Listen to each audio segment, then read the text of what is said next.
Jacqueline Cora, star du petit écran et productrice télé des années 1950 à 1980, est morte à l'âge de 93 ans, a annoncé samedi sa famille à l'agence France Presse, AFP. Elle était l'une des speakerines vedettes de l'époque, avec Jacqueline Joubert, Jacqueline Huet et Catherine Langer.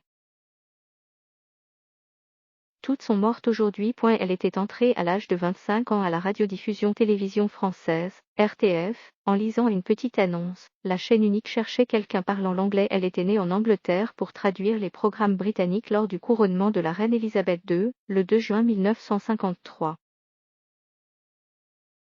Elle se fit un nom en tant que journaliste philatélique et elle remporta le prix Onda de la meilleure présentatrice européenne.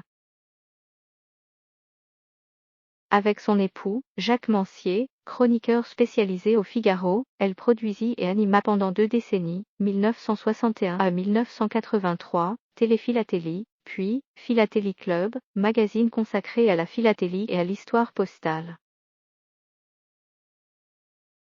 En mission pour enfants. À l'époque des speakerines, vous étiez considérés comme des stars. On me suivait en vacances, je posais en maillot, en couverture de magazine, a-t-elle un jour raconté à Téléstar. Des paparazzis m'ont même photographié avec Jacques 4 jours avant la naissance de notre première fille.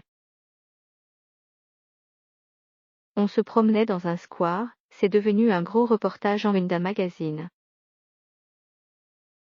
Durant sa carrière sur le petit écran, elle anima aussi des émissions destinées aux enfants et conçut des programmes jeunesse.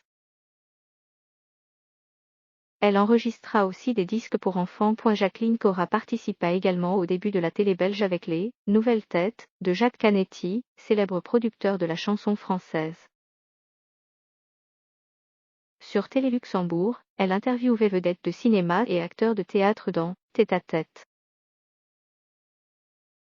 Promue officière de l'Ordre du Mérite, elle collabora également à une vingtaine de périodiques et magazines, dont Le Figaro, Femme d'aujourd'hui, Notre Temps, Pilote, et signa plusieurs ouvrages autour de la philatélie, tels les JO d'hiver à travers les timbres-poste, Presse de la Cité, 1968.